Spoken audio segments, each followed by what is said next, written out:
Hi guys, I'm Jim and this is Jim's Fix-It Shop, and I'm really hoping this is the last video in this series on this snapper.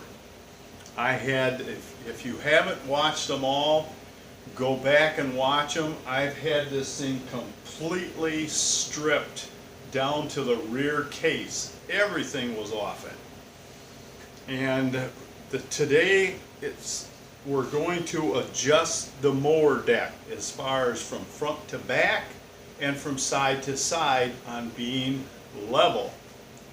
My yard, you wouldn't notice if it was 4 inches out. Some yards, like my father-in-law's, it's a golf course, and if this deck is not floating level, you're gonna see it in his lawn. So I'm lucky enough that Tim has the manual for his machine. We're in a maintenance section, page 27, and it talks about mower deck adjustment side to side and mower deck adjustment front to rear. And the first sentence in this book, I'm not making this up, before making deck leveling adjustments, check the tire pressure. I mentioned that in the last video where I planned on doing this, but the video got a little long, so I just cut it off, and we're going to do it today. Front tires are 15 pounds. Back tires are 12 pounds. I already checked that. I didn't think you needed me to show you how to put air in a tire. So, first thing we want to do, I'm going to stand this up and put the blade on. Now this blade is extremely hard to get on, because if you own a snapper, you'll know that the blades are longer than the opening in the deck. And because the deck comes down and wraps under the blade, that's what gives the snapper the exceptional vacuum system that it has. That, and if you get a blade like this with the holes in it and you can bolt on the air lifts, them babies will suck the grass right off the ground. I'm serious. These things have amazing vacuum system. Tim does not want the air lifts on his machine. The blade that came with it, he says, is plenty good. He said, I've got bare spots in my lawn where this thing has literally sucked the grass out of the dirt, and I don't want any more vacuum. So let's stand this thing up and we'll get the blade on it. I'll be right back. Okay, let's try to wiggle this thing in here. Now the best way I found to get these blades in, if yours is as tight as this one is I line up the mounting bar with the hole for the chute, and that will help you get the blade in here.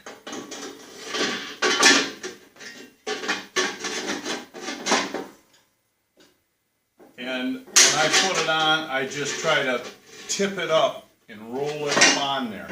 If you try to get it in and just put it on this way, it ain't gonna work. These tips are too long. So I stick it in a hole, get it in here sideways,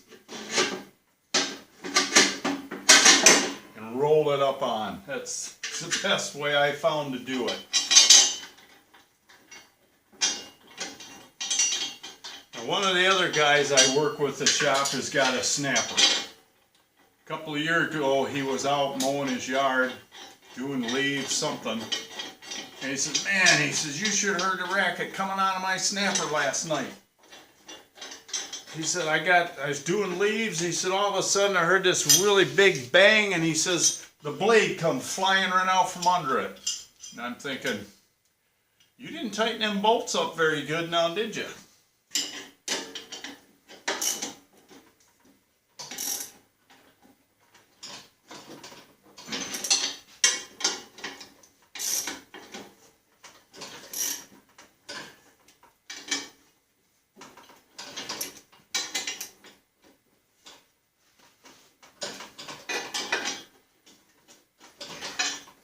Now after you get that on there, you want to check the distance between the blade tip and the inside rim of your deck. Spin it around and see if the clearance is the same all the way around on your deck. Now it's going to turn hard because you got this brake.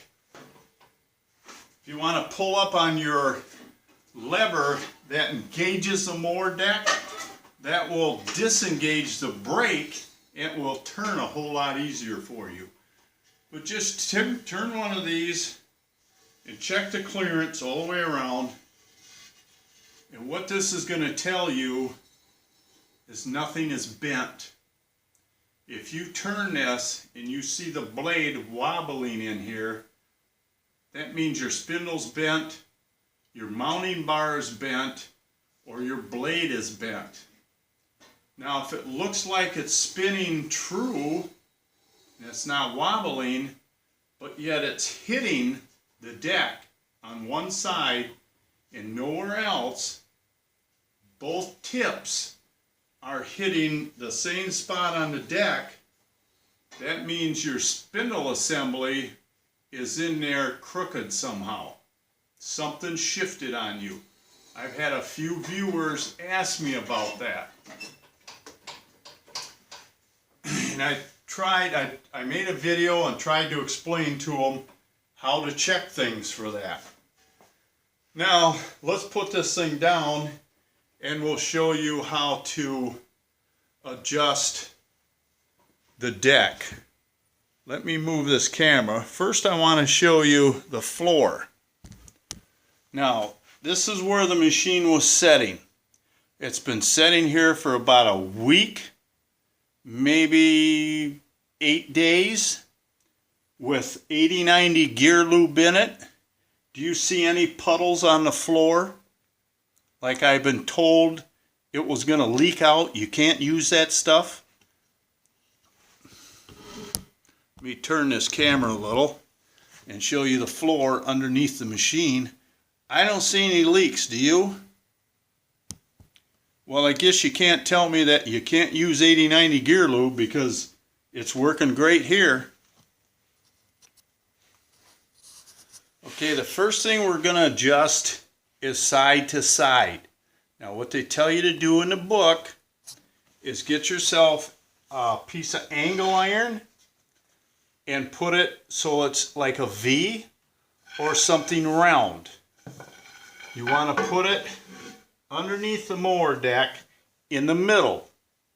So we got to lift this up, back it up a little bit, and you want it to set on that piece of round stock and unhook your chains.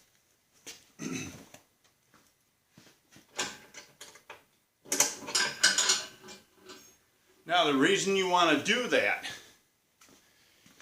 if you have it setting or hanging on 4 points the way these normally hang, and you loosen up this adjusting bolt over here, you won't be able to pivot it. It's just going to hang there. I should get something and tie this up. Let me grab something. Okay, what they tell you to do when you're trying to adjust this is to go from blade tip to blade tip. Well, that's kind of hard to do because it's under the deck. I don't mess with the blade. That's why when I put the blade on, I spun it and make sure that the blade rides in the same place around the deck. So now when I check for level, I can just use a piece of plywood and use the deck instead of worrying about where the blade is. So we're going to put a piece of plywood under both sides. Well, it won't fit under this side. It's too low. So we're actually out of level. There's a bolt on this side where your pedals are. Maybe I'll just move you over here. That's a little better. There's a bolt right here where your pedal is. It pivots on it. That's what you want to loosen. You want to loosen this up. There's this side has one bar going back. This side has two bars. One bar has a slot in it. So once you loosen this bolt, you can pick this deck up and down and put it anywhere you want it. So what you want to do is a piece of plywood under both sides. Let the deck go right down on that.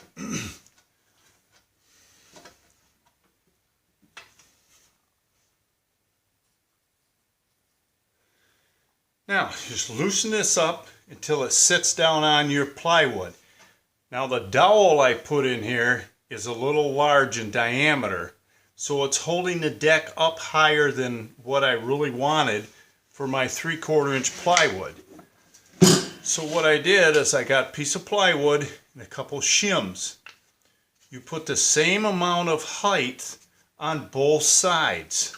So I got to lift this back up and get that under there. Now the deck is level. All you have to do is tighten these bolts back up.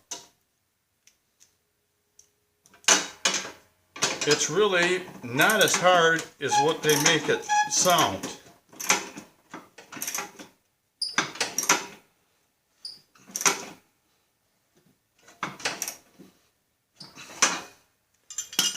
Now we're level from side to side.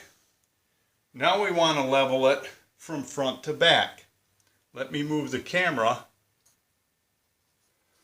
Okay, now we're going to hook these chains back up. Put our little hairpins back in. And in the book it tells you, you can either have this completely level, or you can have the back 1/4 to 1/8 of an inch lower than the front.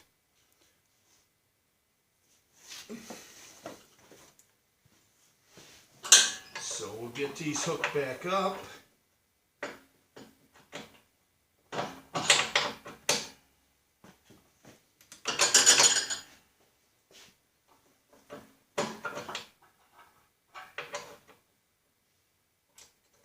Now to start out, you've already leveled it from side to side. So when you hook these chains back up, you want them to be as close as possible to the same length. This one's extremely long. That fits in like the other side did. Now we'll pull our stick out. And you can check from front to rear with anything, piece of plywood, to see how your height is. I'll go on this side so I'm not in your way. Okay, the plywood hits, it doesn't go under. It fits under the back. That means we're a little high in the back, not low like we should be.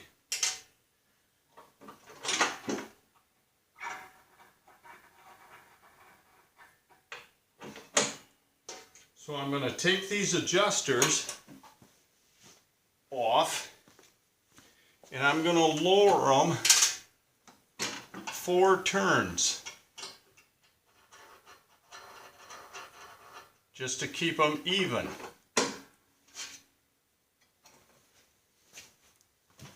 And we'll check the height again. Doesn't go under in the front. Doesn't in the back. Let's lift it up 1 notch.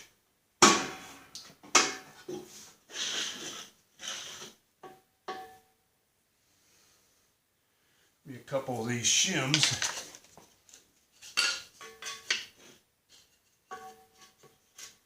Okay, the plywood and the 2 shims fit in the front.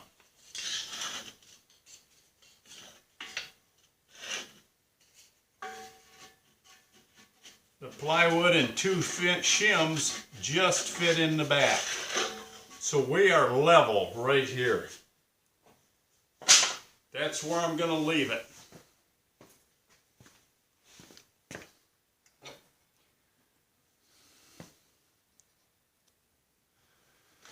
Okay, this is it. I'm done. There's nothing else left. I can check on this thing and do a video on it. I mentioned in the previous video where I was supposed to do this part, and it was just getting too long, about greasing the deck. This particular deck has nothing on it to grease. The idler pulley on the belt has a permanently lubricated bearing in it. Bearings today are lubricated for the life of the bearing. Trying to put grease into them will actually over lubricate them, which will cause heat, and you will burn up the bearing. Bearings today require no lubrication. Spindles. Here's an old spindle. You'll notice that has a grease fitting on it. Do not grease your spindles. You'll notice up at the top it has a vent hole. When you start pumping grease into this fitting, if you have sealed or shielded bearings, the amount of pressure you're going to need to force grease into that bearing, you're never going to achieve, because it's all going to come out this vent hole. You're just going to waste your time and your grease.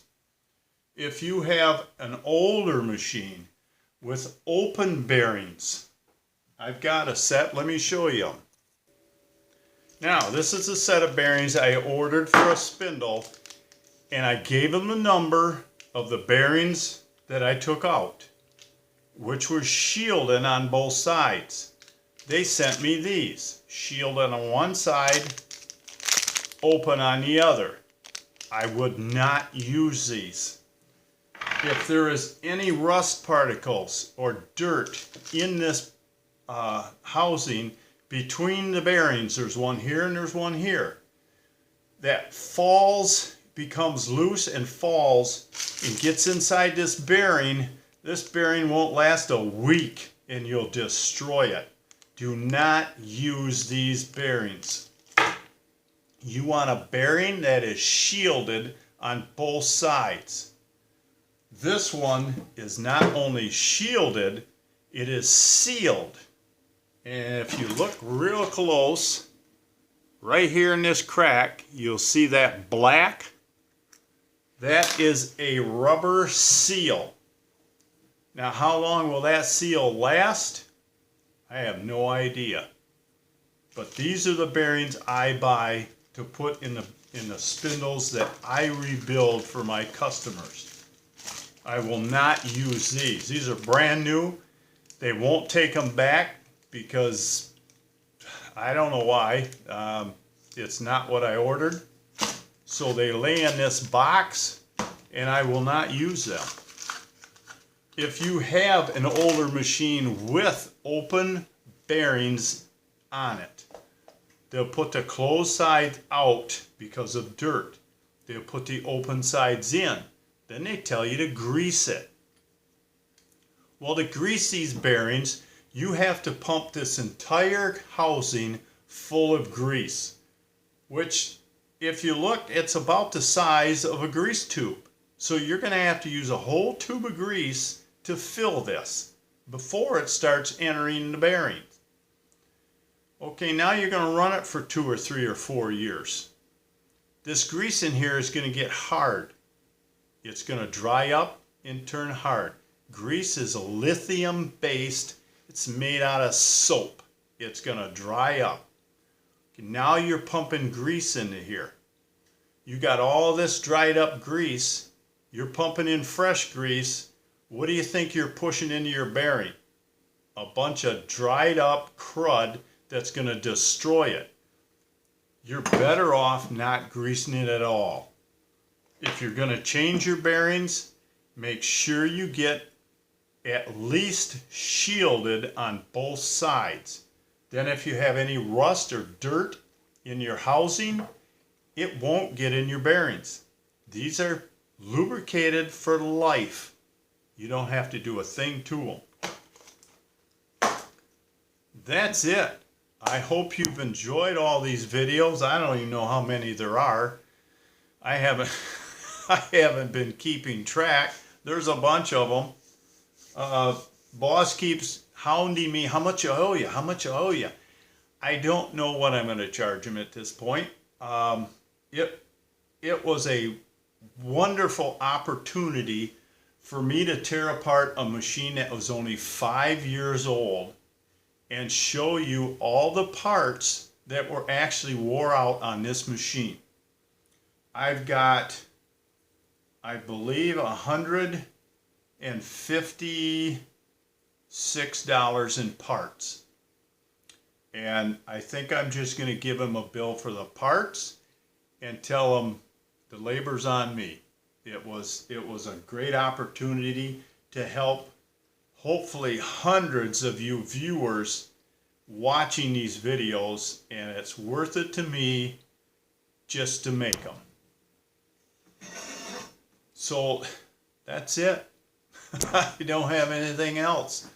So until next time, if you've got some good questions, like the last one I think I put out a couple videos back was a guy needed some parts for his clutch. What kind of clutch do I have? I think I have parts missing. I made a video on it and I put it online to help everybody. That was a good question. Typical questions, I'll just answer them in an email.